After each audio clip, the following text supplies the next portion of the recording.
Hey guys, this is Mini TV. This is my second of hopefully a long video series of hero guides, particularly in the offlane with an Immortal players perspective being me. My first was on Enigma, and if you didn't get a chance to check that out, I'll leave a link down below so you can check it out. The video editing wasn't great, but I think the content was very useful for someone wanting to play Enigma.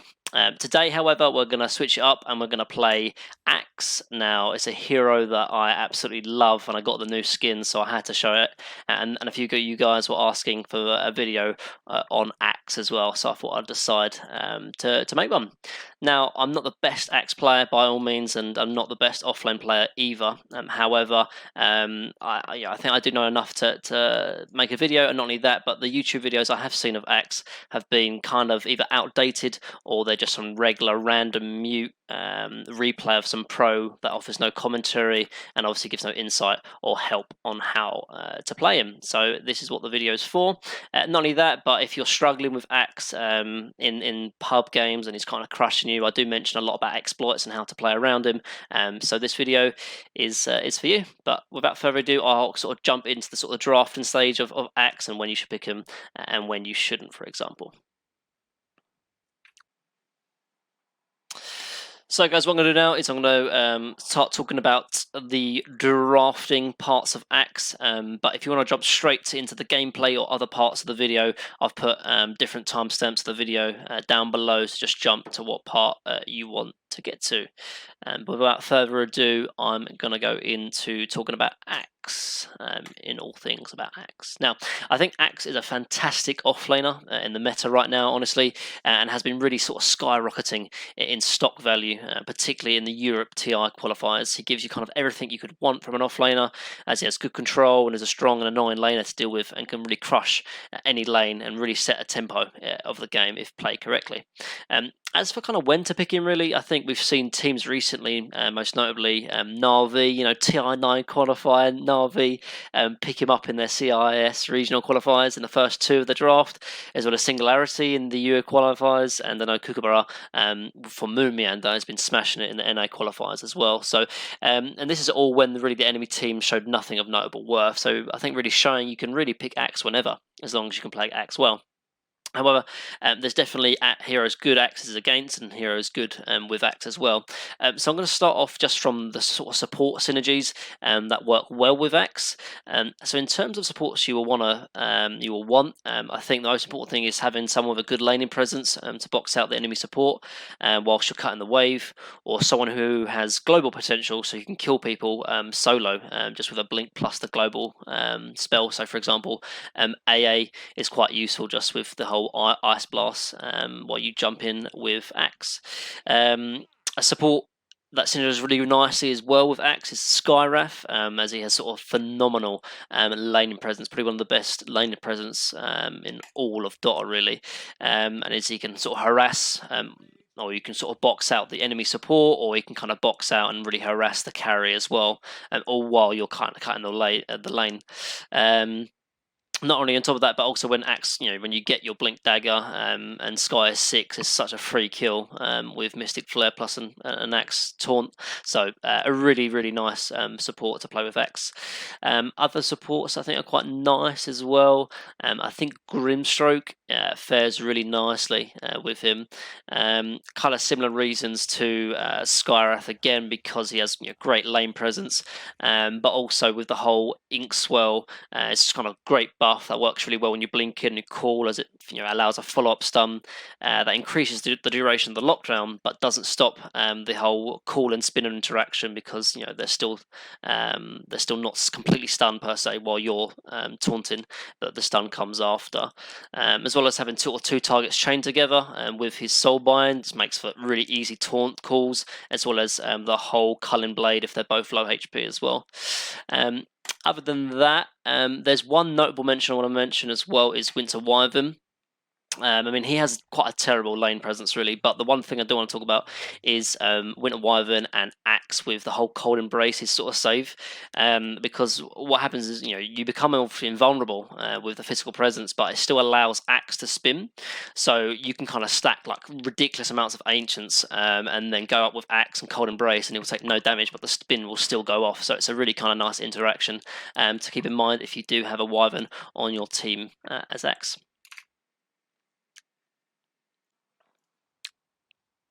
So now I'll go start talking about core synergies, so heroes or cores that Axe works well with. In terms of kind of the playstyle and the understanding of what cores are good, I think you want cores that can kind of either do two things when you play as Axe. Either you have some sort of global potential similar to the support idea, so you can find sort of pickoffs, and your allied cores can add that extra bit of damage you normally lack to kill a target, even though they are on like another side of the map. Or that you also have great jump potential themselves, so that when you jump in and call, you won't be left alone jumping in solo and then eventually dying, as you don't have a follow-up stuns or damage from your team. So kind of any core that normally buys a blink dagger or has a blink or jump mechanic to add damage into the core is always really nice to have. The one hero exception that I think has good jump potential but doesn't really synergize that great with Axe is Void, just because it's kind of really difficult to land a good chrono after a good core with Axe without getting caught inside of it. So Void is kind of out of the contention. But heroes that are probably played like the mid lane that are really useful cores that offer that kind of global potential is Zeus, actually. Zeus, because obviously he's Thunder God's Wrath, but also Invoker with the whole Sunstrike interaction, just because it just makes, makes your life so much easier when you have these kind of global heroes, because normally when you play Axe, you're kind of missing maybe 100 or 200 damage away from kind of getting the Culling Blade threshold, but heroes like, Sunstrike and Zeus always add that extra damage potential to allow for easy kills or solo pickoffs. Quap is another good hero that I like to play with because she has, again, like that jump, automatic jump potential with the blink, but also really nice AoE damage as well with Scream and Sonic Wave. So there's if you land a multiple hero call, then Quap can kind of burst them down very, very easily. As for carries, really, it's kind of any hero that kind of buys a blink dagger, because they can kind of jump in with you, who also has a bit of AoE. So Sven, obviously really useful, but Wraith King as well. But literally any kind of carry hero that has kind of blink mechanic. I'd say anti-mage, but anti-mage kind of sucks at the moment as a hero. I literally haven't seen any anti-mage like pickers in my games, and I've seen a few anti-mage in kind of like the competitive games, like a few qualifiers, but I've just seen him lose. I just don't think the hero is very good anymore, even though he's one of my favourite heroes, unfortunately. But another thing just got kind of mentioned as well is any kind of carry hero that offers pushing potential as well. And just because Axe obviously doesn't have any kind of pushing potential, so making sure your draft has a bit of push potential. They can do Roche, they can take towers, is always useful when you're kind of dominating, as Axe can be very, very helpful.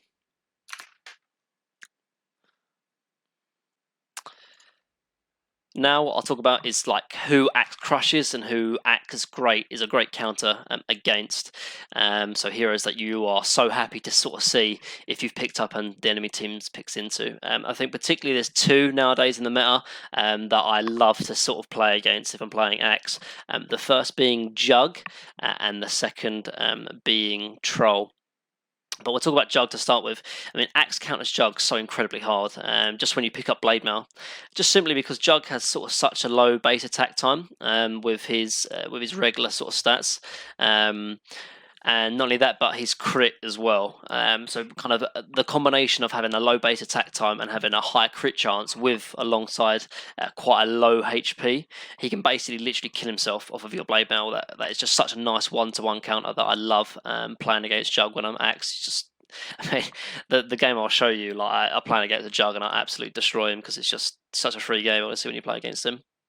The one thing that it's like is quite a little bit annoying to play against, however, when you play against Jug as an axe, is first of all his healing ward is really useful. So when you're cutting the wave, he can kind of keep himself sustained quite happily, quite easily while you're cutting the wave. So he's CNS and under tower, not really taking a lot of damage because he can use healing ward.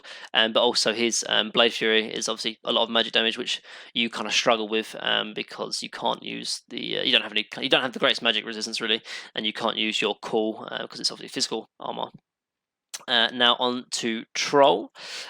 Troll again is another hero I love playing against as Axe. The hero is so popular right now. I mean, he's got a great laning stage, and Troll is a very popular pick in the pub scene as well as in the professional scene as well. So, and there's really nothing more satisfying when a Troll Warlord uses Battle Trance and he has like 1 HP and you think he's going to be fine, and then you go and dunk his ass, and it's just like, oh, it feels so good. Like the Troll Warlord feels invincible because obviously he pops his Battle Trance and he is kind of immune to damage per se, but he's not immune to death, so you can dunk him basically and just kill him with Cullen Blade. So a really nice 1-to-1 counter as well. You just counter his ulti so hard, so it gets to the point sometimes that Troll will feel scared to even use his ultimate. So yeah, a really nice hero or kind of cores that you really like playing against is definitely Troll and Jug, but there's more as well, but those are the two I definitely wanted to highlight. Now I'll talk about the hero's axe gets countered by, probably the more important part of the drafting phase. Now, really, the things you want to be wary of when you're playing against axe, really things that you should be really notably thinking about, is really anyone that can kind of interrupt your blink calls or who has good counter initiation when you blink in, and when your team group up, which are then susceptible to a lot of heavy AoE heroes, kind of like Enigma or Warlock, and just in terms of support kind of heroes to be wary of. And also heroes kind of like Ursa and Monkey King. I mean, a few years ago, they were kind of really hard to play against as Axe because the lane was so difficult because they had such great kill potential. But nowadays, really, because you kind of cut the wave almost every single game, you don't really feel their presence that hard when you're playing against Ursa or Monkey King, really, because you can kind of just cut the wave and be fine. I mean, one thing, even though you still cut the wave against Monkey King, his tree dance can be a little bit annoying because he can mess with your tree cutting, so your lane cutting shenanigans, because he can kind of get to you quite easily with tree dance. But overall, because for a large part of the early game you don't even really lane, there isn't an out-and-out hero that crushes you in lane because you don't really lane. So another hero that can be kind of a bit of a nuisance to deal with is Spirit Breaker as well, because you're kind of constantly cutting the wave, and he can always be that +1 that they need to catch you and kill you, and as it's such an easy rotation with his Charge of Darkness, it's just very simple. But the three heroes I really wanted to mention really that are very hard to deal with, very annoying, are first off is Outworld Devourer. If I could find him here, yeah, here. He's like, put simply, if there's one hero that I get picked against me all the time, it's Outworld Devourer. I mean, there are obviously other heroes that do kind of count you, but Outward Devourer mainly, just because there's nothing worse really than landing like a really dream perfect initiation 5-man say or 4-man hero call that was about to sort of like land it on an enemy juggernaut that was about to kill himself on your blade mail, only for him to be put under and saved with his sort of Astral Imprisonment. Not only that, but because you're playing Axe and you're a big fat Chad of a hero, you're normally as dumb as a rock as well, so you have pretty poor int gain, and as a result, OD's ultimate is gonna like absolutely rip you a new one, so it can do a lot of damage. So it's not the greatest and easiest thing, but a good way to kind of deal with OD is just to making sure you kind of land a call on him, or so you can't put anyone under. But at the same time, he's not the best ideal blink target, just because when you have Blade Mail, he doesn't do a lot of damage to himself because a lot of his damage comes from his Arcane Orbs. So just in general, just an annoying hero to deal with, and just something that you can maybe think about banning. And secondly, the other hero I wanted to mention as well as very quite annoying to deal with is Spectre.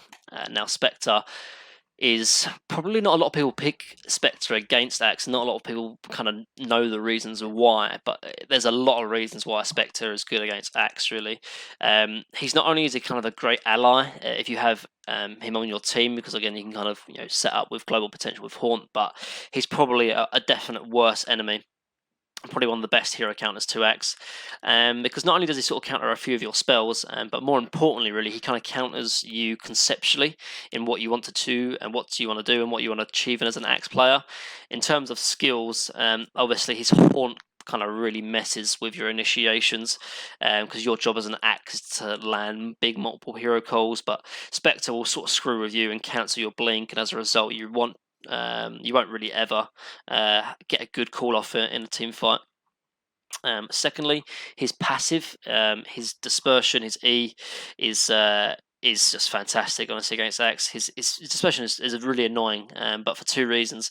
Firstly, just because killing him is very difficult. It simply takes less damage because of it. Killing people solo as an Axe is hard enough as anyway, because you kind of normally lack that 100 200 damage. But with Spec, it's even harder if he has maxed out dispersion, as long as he has some fun.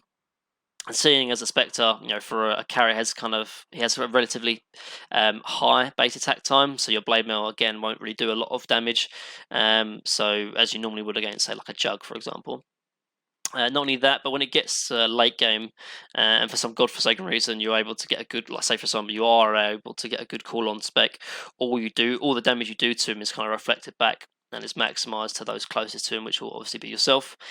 And seeing as a lot of his damage is pure thanks to his Desolate and his extra armor you get from your coal, it's kind of nullified because it obviously does pure damage, so you don't really sort of save yourself with your coal either.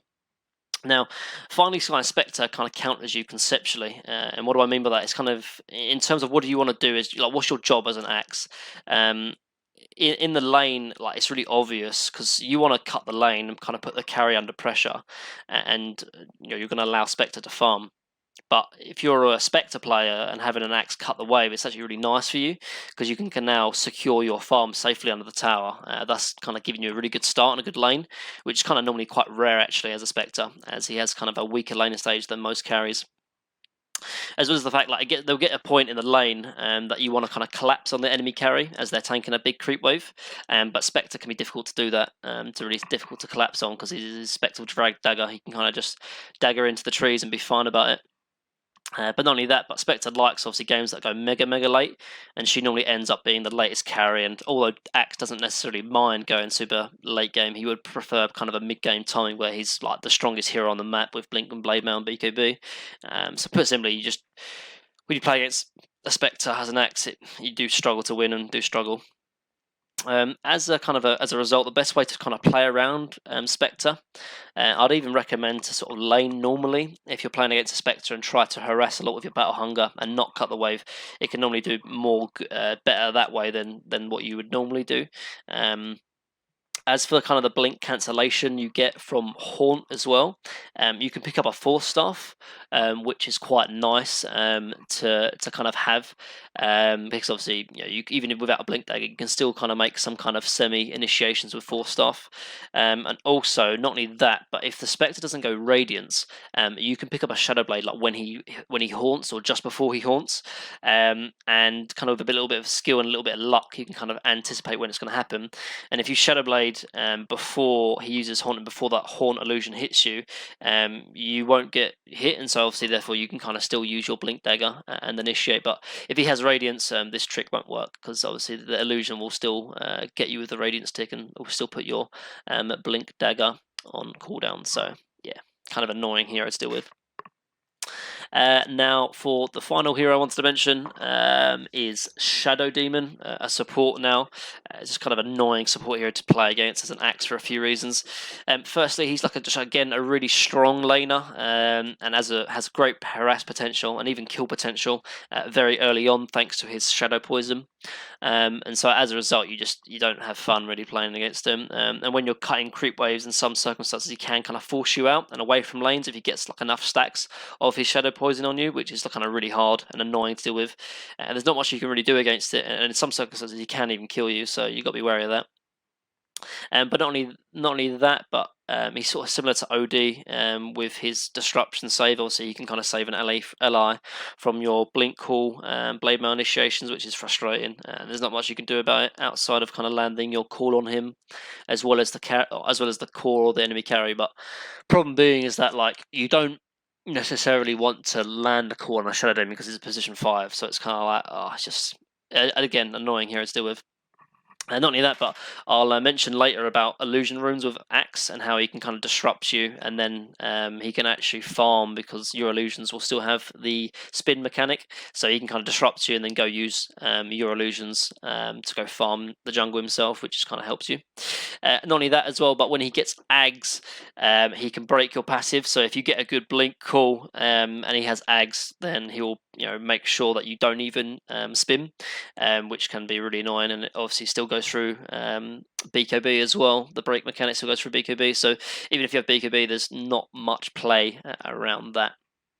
Now, the final thing I wanted to mention about counters, although it's not necessarily a hero, it's an item, it's Yule Scepter. It's just, it seems a bit strange, but it's as simple as this really. When you jump in and you call an enemy and the hero, and like an enemy hero uses you, like you'll do no damage from your blade mail or your call. And in a sense, it's kind of like an AoE saving team for the enemy team. Because of course the enemies will still be stunned in a sense, and your allies can still do damage and jump on them, but normally there's kind of like a 1 or 2 second delay from when you jump in and when your allies sort of jump in. So if the enemy team can stop your combo with a Yules, it really takes out a lot of wind from the whole initiation of the team fight in general, and that is a good saving all the people you call with a good little simple Yules play. Now the only way to really deal with this is picking up a BKB, because obviously then you can't get Yulesed, and almost every single game I play I'm having to buy BKB because the enemy team will pick up a Yule, so it's very essential that you pick up a BKB. So that's the end of all the synergies, the counters, and the crushes that Axe has as a hero.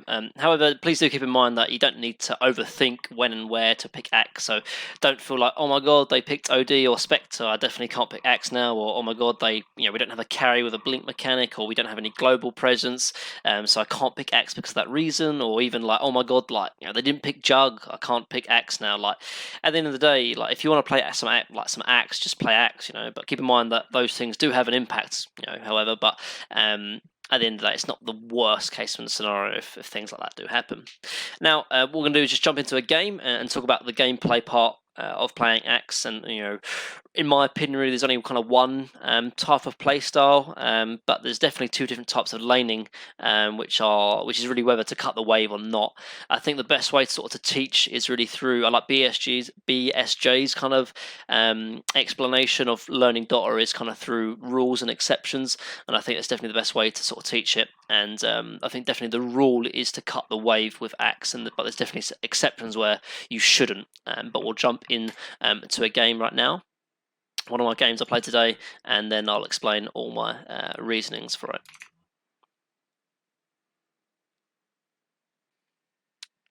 So this is the game replay of me playing Axe. That Mar was like a low Immortal game, and yeah, just like I think I first picked Axe if I can remember correctly, and as I said before, OD, like it was the instant response. Although I was quite happy that they picked Jug into Axe because I know I was going to destroy this Jug. Overall, very, very happy with our draft. I knew we was going to win this game. I was like, kind of put loads of coins on it and double down and everything. So I knew this game was going to be a very good game. Now, to start off with, in terms of item builds, I think this item build is kind of the same whenever you play Axe, really. That there will be slight exceptions, which will be when you're not cutting the wave. But if you're cutting the wave, you have to go double stout and 2 sets of regen. You can go 1 set of tango or 1 salve, but for me personally, I do like the double tango, just because normally speaking, the enemy support will try and harass you and can sometimes cancel yourself. So having 2 sets of tangos is, in my opinion, just superior. Now there's a little bit of a pause, but in terms of the item builds you're looking to kind of get straight away, there's kind of 2 kind of different decisions you can make as an axe. First being going straight into boots or straight into ring of health, and I think it depends really on how much harassment you're going to be taking, and how much how much you can kind of get away with. Now, to start off with, kind of similar to the Enigma actually that I was showing you last time, you're as a hero not the greatest level 1 kind of bounty rune fighter really, because you have to spec counter helix level 1. There's no decision about it. If you go battle hunger level 1, what ends up happening is you can't cut the wave, and yes, you might have kind of kill potential on the enemy support because they can't take it off. The problem is you do not get a chance to cut a wave. So as a result, you'll see here we do get pushed off of the rune, and they end up getting both, but it doesn't matter, honestly. Let them take both runes. All I'm going to be trying to do here is sort of hit the support as much as I can, and because what I want to be doing in about the next 15 seconds, I want to be going cutting the wave over here, so I'm kind of sort of trying to force them away, and now I can kind of run over. So this first creep wave here, you can't pull it because Valve made a decision that you just can't cut the first creep wave. So as a result, I let my support take that first wave while I go ahead and set myself up for the second wave. Sometimes you can actually kind of just really try and kill the first wave as quick as possible with your counter helix and then catch the second wave. But in my experience, I have found that really just cutting the second wave is easier and simpler. Now, the support in most cases will come and try and harass you. That's why you stand behind the tier 2 and the tier 3, so you can kill the first creep wave quite easily. And then once you get the first creep wave, you get level 2, pick up battle hunger, and all you want to be doing right now is just kind of hitting the support and trying to hit him and kind of box him out and do as much damage as you can while still catching the creep wave. With your double stout shield, you don't take too much damage. You buy sort of eat a tango, run next to him so you get spin. What you can do as well, kind of go up high ground. He kind of gets too near, and as a result, you can kind of really do a lot of damage to him. He's going to do a little stun damage to me, but I'm not afraid of him at all. Like, look how much damage I've done to him in comparison to me, making sure that I'm killing this creep wave while still boxing him out by getting him close to me by using high ground as well as my battle hunger. Now making sure I'm not missing the second wave and again battle hunger, and I end up killing him here actually because I get quite lucky with the procs. Do one hit on him and then let him die to battle hunger. As a result, he tries to salve, still ends up dying. So massive kind of benefits me. All the while, Spirit Breaker's kind of harassing the jug, trying to deny creeps as possible. I get kind of low here. This is sometimes where the salve can be quite useful because I'll be a lot higher up, but even with the double tango, I'm fine. I'm level 3 now. I get a second point in counter helix. I can kill the wave. Ideally, if Spirit Breaker had charge here, this guy would die a lot easier, but with level 2 counter helix, mate, you just got to be manly when you play as axe. I do imagine to dodge the stun. He gets close to the creep wave flow, and I just man up, man, and look, easy, second kill. And look, I give him the little BM taunt there. It's got to be done. Kind of trigger the Juggernaut, trigger the Grimstroke. Obviously now I'm a bit low, so I do need to use the cell. I do use the courier, but because I'm dominating, I decide not to go for the Ring of Health and go for the whole phase boots rush that I've been seeing axes do. And it honestly, I think it's the best. Is definitely better than rushing the Vanguard. So again, making sure I'm cutting all the waves. Just in this scenario, it's a bit of a fail really. My Spirit Breaker blocks the pull count, which I would have liked to have pulled into with the crit rate just for extra farm. But Spirit Breaker does a good job, does a lot of damage to the Spirit Breaker, to the Jug, sorry, and actually ends up killing him. And this is the kind of the pressure you put the carry under. Like if you've got a second support, like who's just harassing and hitting the carry while he's taking a whole creep wave. Let me just pause this quickly. Like once you put the enemy carry under pressure, like even as a Jug, which I mentioned is kind of quite good sometimes because he has the healing ward to sustain himself. Like he doesn't have a double stout shield, so he's going to be taking a lot of damage. And if I had a ranged support hero, he'd be even in more trouble. But he does end up killing him, so it's pretty good. So again, I grabbed the creep wave. Really important, by the way, when you can use obviously battle hunger if you need to if you miss a creep. But when you're going up high ground, really important when you run up high ground to hit the creep wave once so they don't lose sight of you. Now it's 3.5 minutes. I've killed the Grimstroke twice now, and he's had enough of trying to box me out. So he's gone top to deal with the Spectre, which leaves me to farm as much as I can, really. So I try and do a little bit of neutral kind of farming as well, but making sure you always get the creep wave. The creep wave is so much more important than anything else. And then obviously you drag the creep wave over to the neutral camp, and try and get as many last hits as you can. At the moment, I'm highest on the last hits and probably highest on net worth as well. Yeah, easily I got two kills and all the farm as possible. So now I've got my face boots and my windlace, which, in my opinion, I think is definitely the rule as when you play axe. If you can get away with it, go face boots and windlace. You'll see the amount of work I do with just these two items, and then obviously I do go Vanguard afterwards. But if you can kind of be greedy and try and get away with going face boots, windlace before you go Vanguard, you'll see how much work I do here. Recently, there was a buff to axe where he got plus 10 movement speed, which doesn't sound a lot, but with combination with that 10 plus movement speed buff, as well as the windlace and the phase boots, I run so incredibly fast because when I use Battle Hunger, I get even a 12% movement speed increase as well. And you'll see here, I get level 6, and instead of catching the creep wave, I go and gank mid.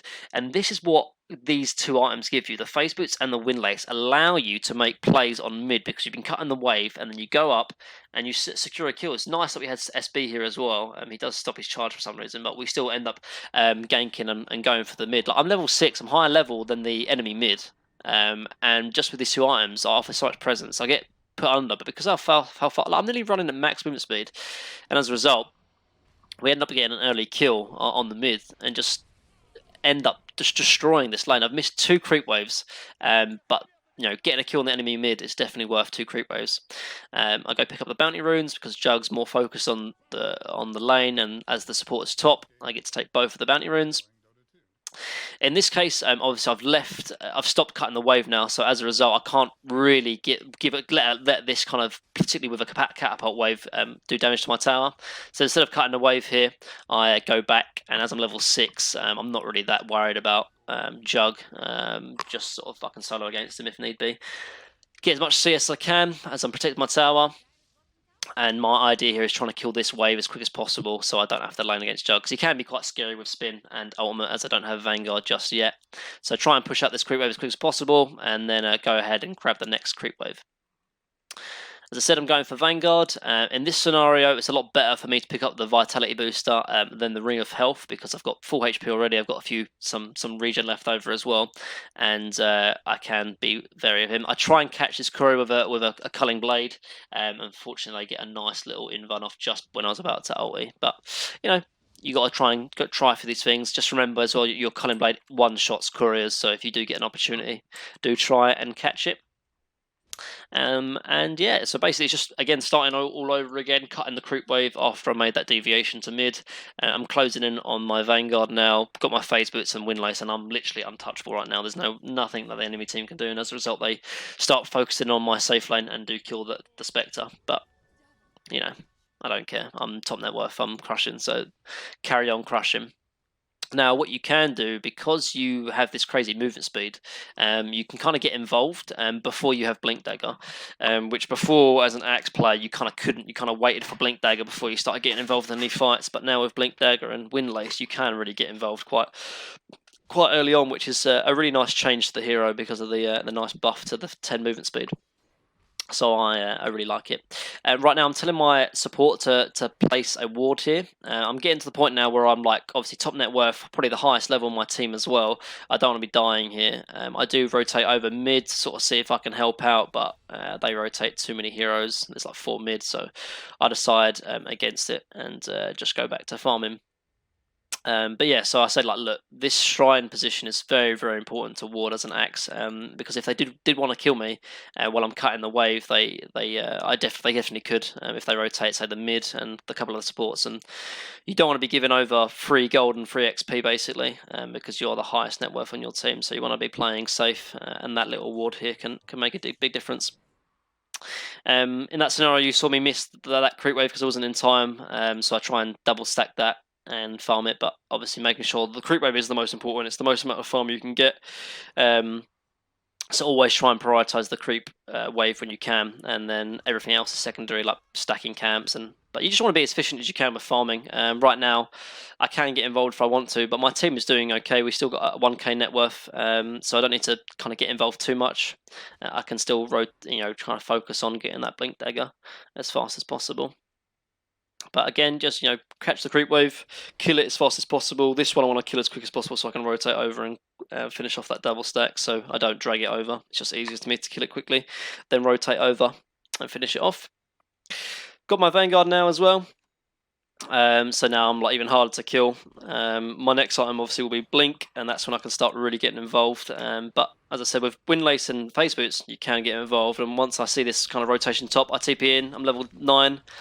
Look for like the easy kill on the support first, and he will probably die to my Battle Hunger. But I see OD rotating in, and I can't really do too much really, so I decided to kind of just back off. My lean is mid, and didn't decide to join this fight, so we get the kill on Grimstroke, but I decided to kind of just get out of there and not risk. Spectre doesn't offer anything to like that kind of team fight, so I just go back to the jungle.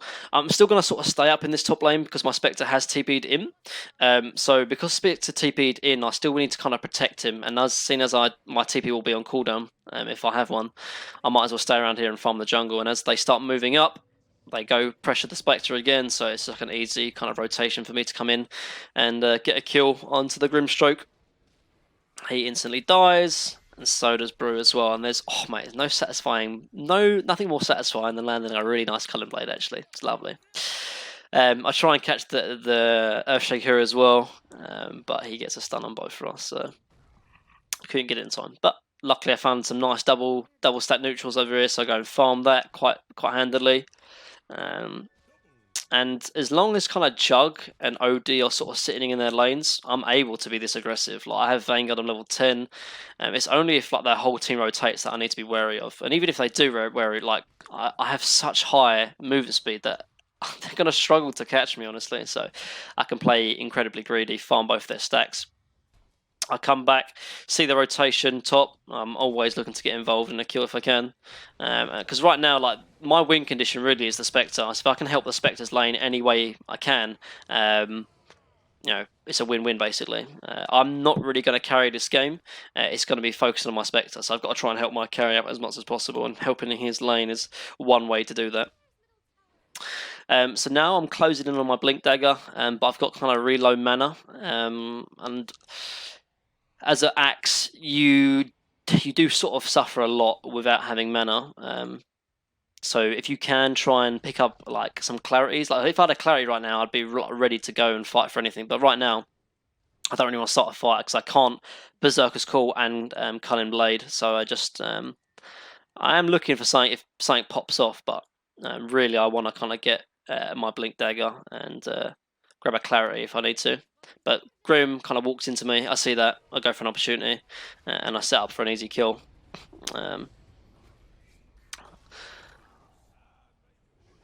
But with Brew split, like I have no mana. I mean, like so I got a call off, but luckily it was really the Spirit Breaker and the Spectre that killed the Grim. I'm really not offering too much. So after this, I kind of try and farm the wave. I'm in no danger really. Like I just farm the wave in front of him. Like this is what you can do as an axe. Like you're not even worried. But obviously with OD rotating in now, I'm like kind of getting back. I'm going to TP back to base because I have no mana.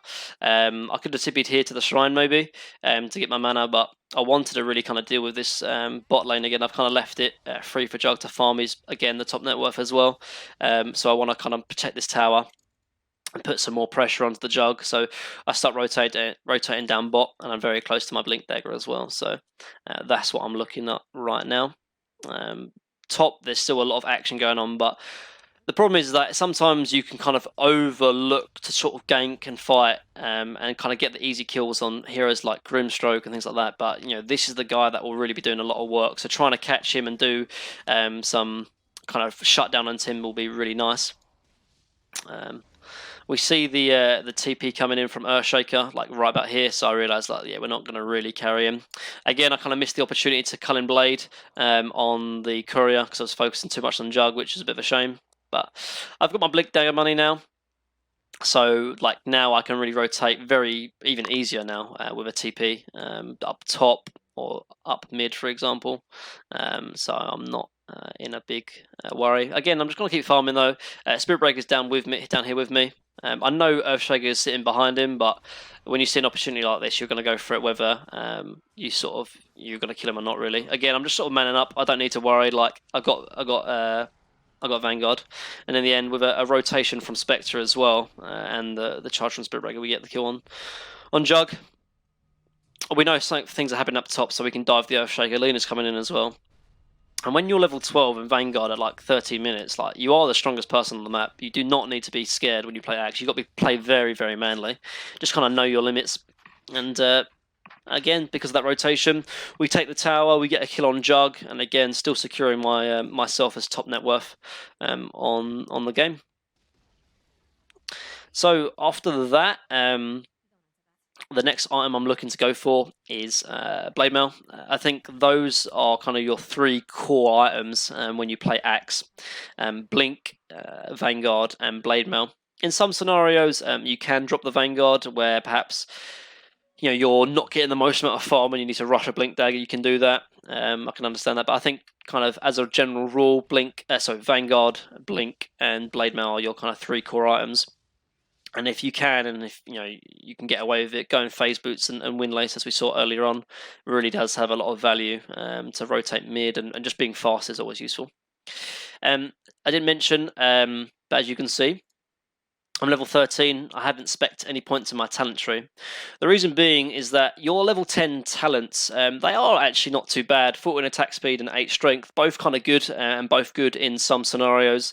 But put simply, getting maxed out Berserker's cool, and sometimes getting maxed out Battle Hunger is better than either of those talents. So I kind of like to rush all my abilities before I start speccing into talents.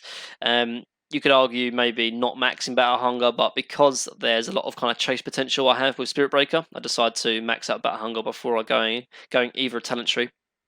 And as a result, yeah, max my skills before going talent tree. In terms of what level 10 to go, as a general rule of thumb, I like to do one of two things. Firstly, if you go for the attack speed, you have to go for the level 20 attacking procs counter helix, which is quite nice because you have that extra damage because you're going to be spinning more often. Now, I'd only go for attack speed and the attacking procs counter helix at level 20 if I'm kind of dominating and really crushing the game, because obviously the strength and the health regen are just kind of better if you're kind of underfarmed and you're wanting to be more tanky. But because I know I'm crushing this game, I decide to go for the attack speed and attacking procs counter helix, just because then I can start probably getting solo kills on the Jug with my Blink Blade Mail. So right now, again, like I rotated. I've been sitting down bot for the last minute. We took the tower, farm up a bit of the jungle. But if you see like this happen, you have to kind of TP and rotate your tower, rotate to protect your towers. Again, I'm the tankiest hero on my team. Like sitting in front of my tier 1 tower, you're not really gonna be jumped on by the enemy team. But after mid's been pushed out and my tower's been protected, I pick up a nice haste rune and again look top for a kill. I've got my blink now and we can set up a kill on literally anyone. And they stay too long and we kill off the brew and the Jug. So easy kill and an easy dunk. And so now Jug was top net worth, but after a few misplays and me rotating to kill him bot, and now top, he's dropped below our Lena now as well. So this is the stage of the game now where we kind of have full control of the game. I've got my Blade Mail coming in now. Like Jug is really the only one that's doing okay for them, but Brewmaster, because I've sort of sat top a lot of this game, this Brewmaster is so far behind me. Unfortunately missed the blink taunt, but with Spirit Breaker and high movement speed, we get to kill the OD as well. And with Spectre, again, he's always there for any kind of rotation. And with Spectre, Axe, and Spirit Breaker, we're ready for any fight all the time. And yeah, easy kill Brew, easy kill on Earthshaker as well. And mate, this skin will never get old for me, man. This Cullen Blade whole idea is just so fun. So I get level 15, pick up the attack speed, and now we're 7k ahead. This game is like, the whole idea now is really to try and control the enemy map. We want to kind of almost land like a little blockade basically to the enemy team, kind of keeping them restricted in this area. If when they show on a lane, we can kind of go in from there. So the my dad's out of the room, so I can kind of carry on with the video now. But as I was saying before, again, we kind of want to just kind of keep the enemy team blocked in as much as possible. So cutting the wave like this is kind of quite risky, to be honest, and it's me being quite greedy. Odie does TP in, but luckily I kill the creep wave quick enough. Otherwise, I would have been jumped on there and easily would have died. But luckily, I was fast enough to kill it. But that was definitely quite a greedy play, but it paid off in the end. Because cutting a creep wave like behind here, like if you can do that, it allows so much pressure onto this tower and a lot of kind of rotations. Again, they still see me farming here, but thanks to my phase boots and my wind lace, I see Brew come running down. I'm just fast enough to run out, and I get the blink off just before that little tiny sidestep there from stops the stun actually. So yeah, that would have been a nice skill for them, but my sidestep dodge was too much basically. So right here, like I see rotations coming down bot, and this Spirit Breaker is in, so I try and help out, but I decide for the easy kill on Spirit Breaker instead. My Spectre didn't have ultimate, so I realised, look, if we're going to go for a team fight, he can't be there. So going for a pick off instead of the team fight bot is the better decision, really. Again, I haven't died once yet. If I die, I'm probably going to give over like 700-800 gold to OD or Jug, and that's when they can start getting into this game. He decides to jump in again, but I see Brew and Grim, and I think about it actually. If I can catch a 3-man taunt with Blade Mail, but once that Grimstroke Inkswell comes off and Jug's TP's in, there's no point me to join that fight. And Spirit Breaker starts getting angry at me, but there's no point me jumping in that. Spectre couldn't join. Lena wasn't up for that either, so we just let my Spirit Breaker die. And things like that is just really important. Like it's gonna happen sometimes where you know your teammates do stupid things. Like you don't have to join them. Like this is a mortal level play, and that was a stupid play, but you know it happens. Like just accept it and let them die. If they moan at you, then whatever. Luna gets a nice kind of kill off bot, but I'm still gonna try dealing with the waves because I'm still the tankiest hero. So if they were to catch me, they'd need 3 or 4. And I know they're not going to be 3 or 4 because we saw Lena kill Odie down bot.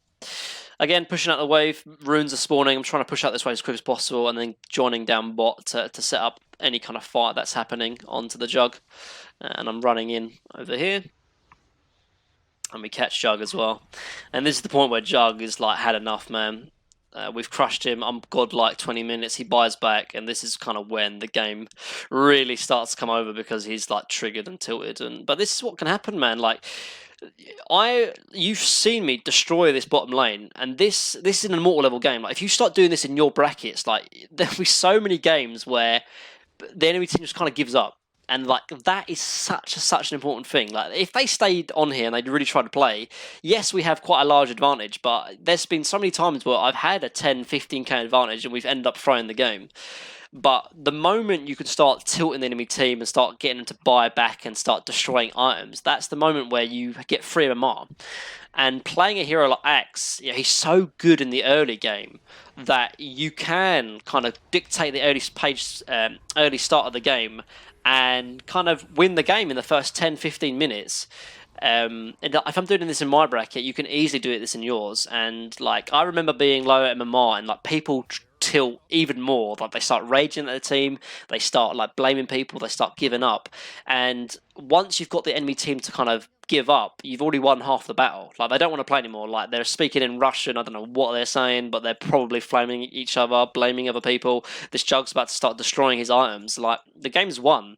Like just in the first 10-15 minutes, the way I dictated the lane presence, the way I got like 2 double kills on the support has an impact. I go down mid because I'm crushing bot so hard. Like yes, okay, I'm not the strongest carry in this game here. Spectre is obviously, but because of what I did, I've completely kind of dictated the pace of this game.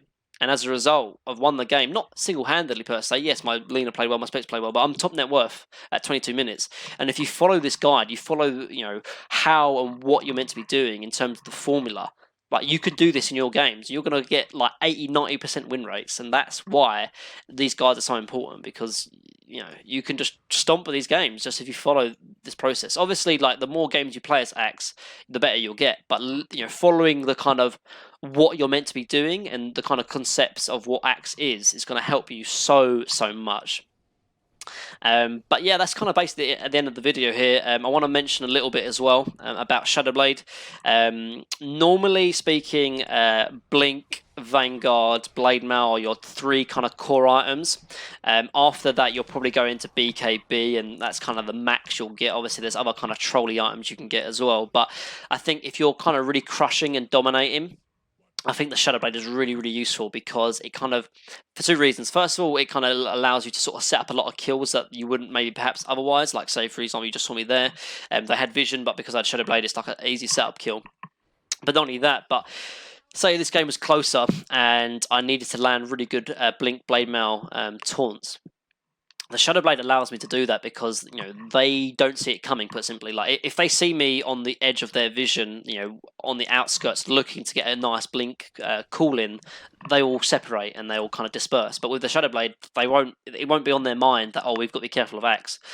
So I can land even better Berserker's Call. Now, when I was talking about the talents at level 10, I talked about how if you go attack speed, I think it's really important to go for attack procs, counter helix, as I did. Now, I know this game's one I already won, so I start sort of getting a bit kind of trolly and jokey. And what you can do, actually, if you pick up Mjolnir and get like a really high attack speed alongside with your attack procs counter helix, you can pick up Manta as well. And the way illusions work with Axe is that they still have their passive abilities, so they still have counter helix, for example.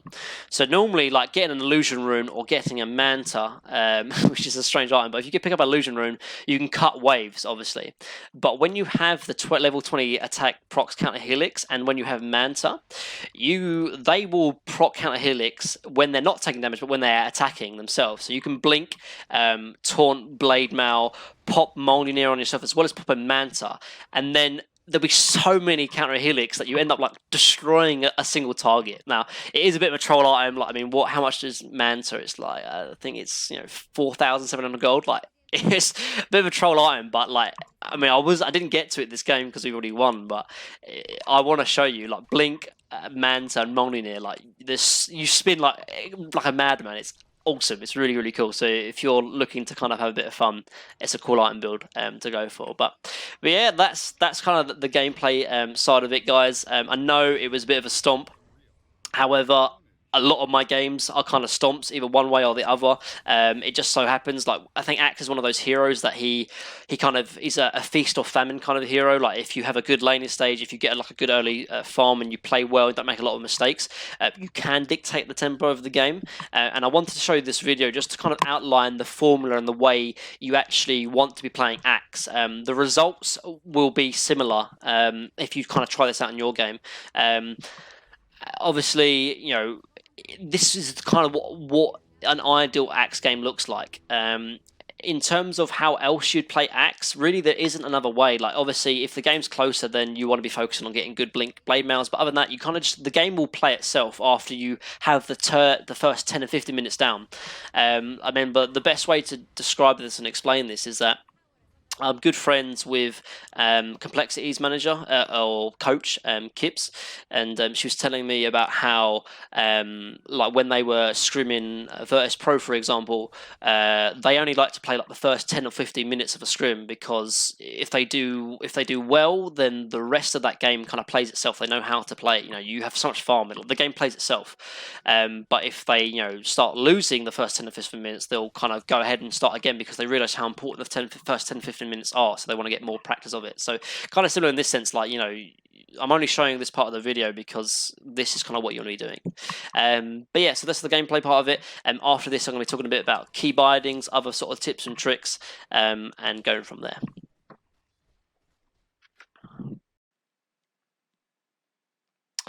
So now I'm just going to be talking a little bit about the talents of Axe and going over a few different aspects of key bindings and things like that. So first off, I'm quite surprised, really. I was just looking over the win rates of different the skill brackets, and in Divine it has like below 50% win rate, which I'm really surprised about, because I think the hero, like if you play it correctly and you play it in the right way, and you follow the kind of formula that I've kind of set out, I think you can have like such a great win rate with this hero. I think he's so good, and I think he's really, really undervalued. I mean, we're starting to see, particularly in the qualifiers for TI9, this hero being picked up all the time. I'm seeing first ban, I'm seeing first pick, and I can understand why, honestly. The way it's been played out is just dominates the early stage, and it wouldn't surprise me if not only did they nerf Axe, but they nerf the whole idea of these kind of cutting wave shenanigans and kind of doing things like this. But until that happens, just kind of do this sort of style of play and you will just destroy games, honestly. Like, more so than the Enigma video I had before. Like, this particular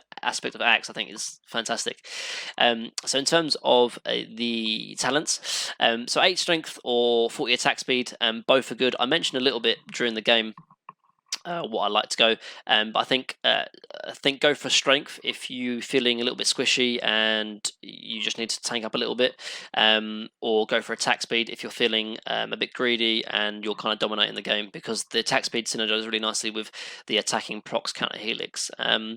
As for the 15 talent, I'd quickly just the level 10 apparently attack speed has a plus 2.1% win rate, which makes sense because I think if you are dominating the game, you'll go for that, and so if you're dominating the game, you're more likely to win. But so I wouldn't worry too much about the win percentages of these. I think you should always sort of pick the talents dependent on what is good and what isn't.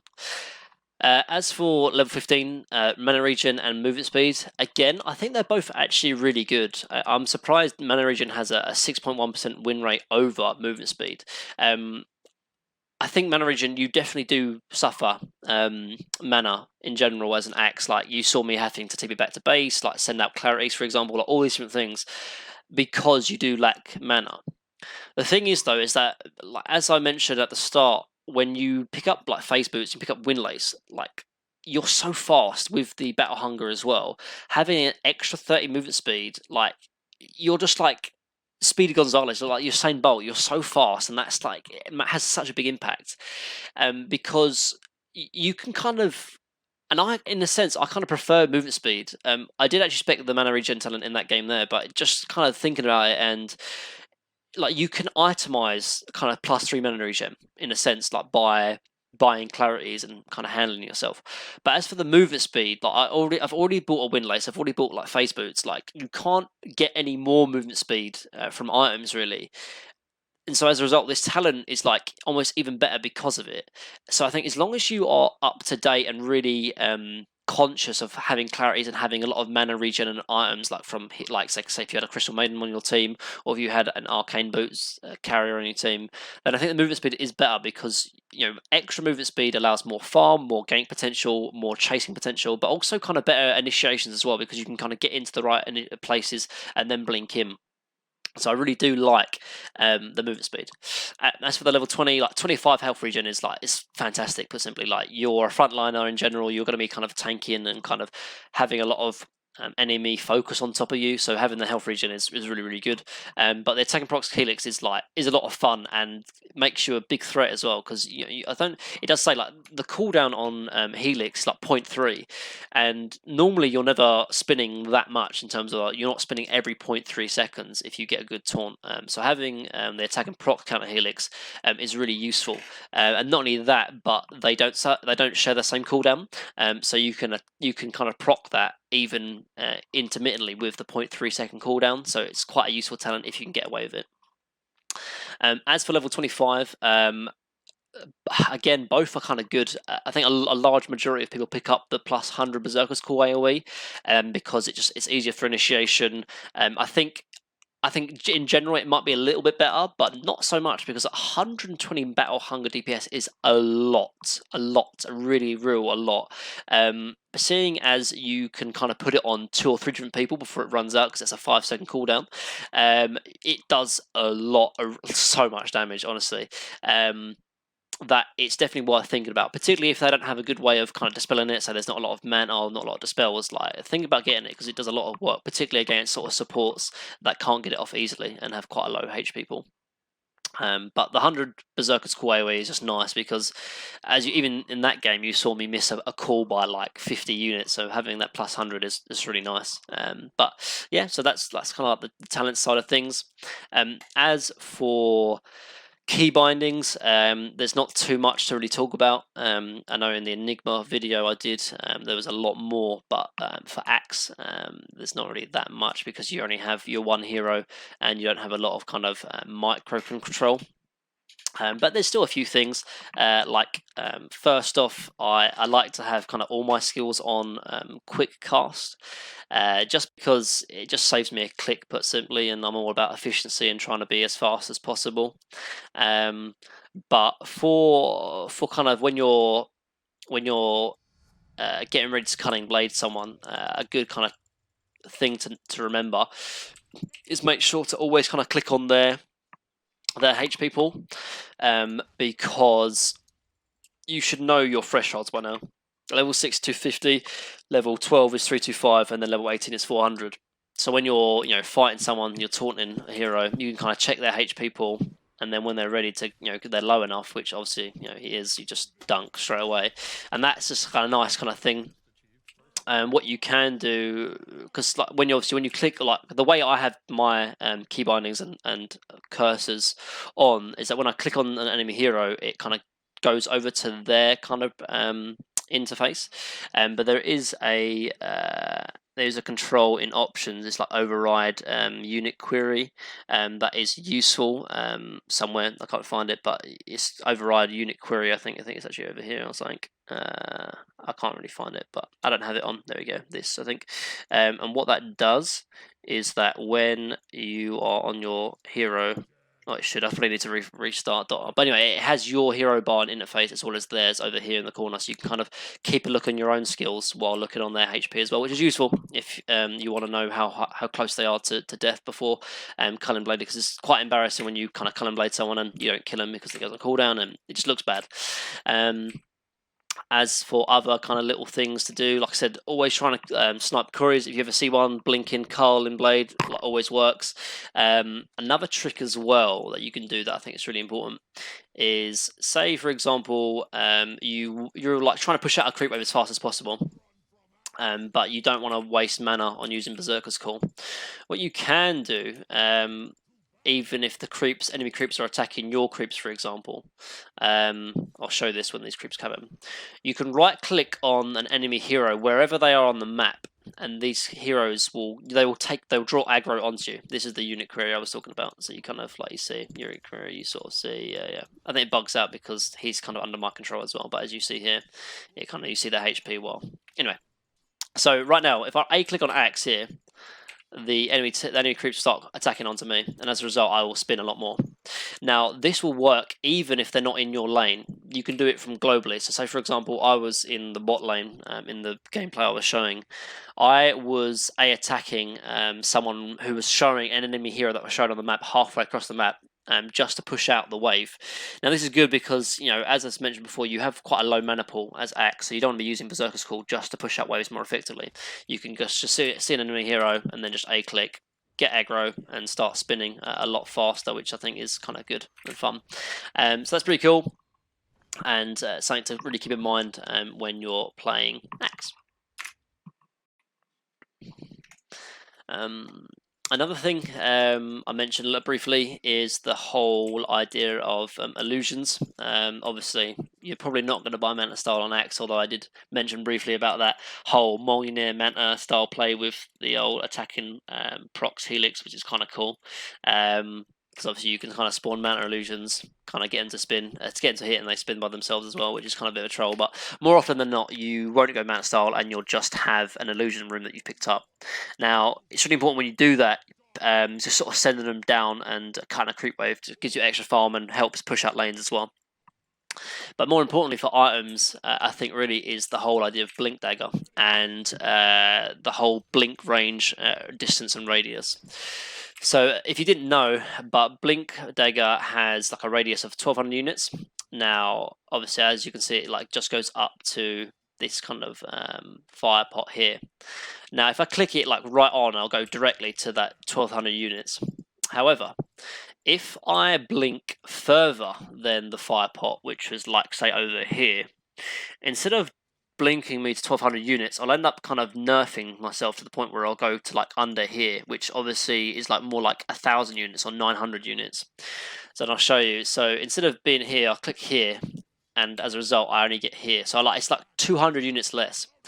So, and that makes a big difference, honestly. So if you're trying to initiate onto a hero and you misread the distance of your blink dagger, so say Axe is here, or like an enemy hero is here, like the perfect radius, perfect, just the time for changing vision. Right, let me just buy some wards. So let's say, for example, like this is the perfect radius, right, for me to blink just on top of him and land a blink call. Yeah, perfect initiation. He dies, everything's good, right?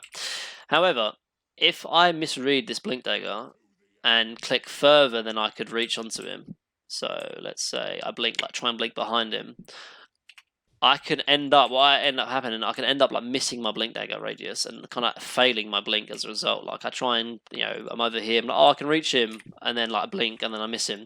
And that fail initiation is really, really important, because the difference between you like kind of crushing and getting landed a good team fight is the whole idea of blink dagger. So kind of keep it in mind.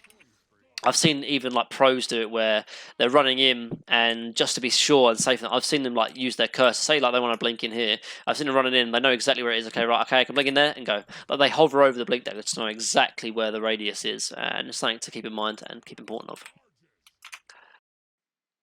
So guys, that's the end of the video. Really do appreciate you watching. Hopefully you watched it all the way to the end, but if you didn't, thanks anyway.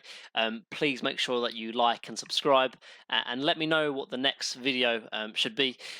Also, I don't know if you liked how the video was done in terms of putting the draft and talking about heroes, what heroes Axe is good against, and yada yada yada, at the front or at the back. But I put it at the front at this time. Let me know if you wanted to switch it up and put it at the end. But I thought, what is the best way to end an Axe video? Then I realised really there's only one true way to end an Axe video, then with the Axe God himself. Please enjoy my fellow UK caster, Odie Pixel. Opened up onto him, Arme, trying to get on top of Anna. The BKB pop by Chalice, he'll get the ult out. No-Tail getting gone out straight away by F5 with the snowball. No-Tail's dead for 100. They'll get the Chen. Anna, in the midst of it, trying to lock down onto FY.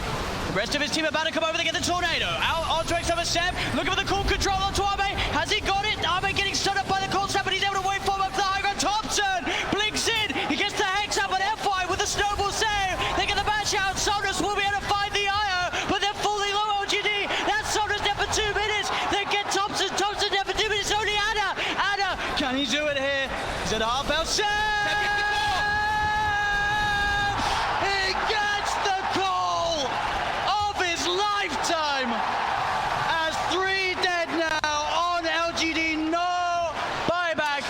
So guys, that's it. Hope you enjoyed the video. Like and subscribe. Peace.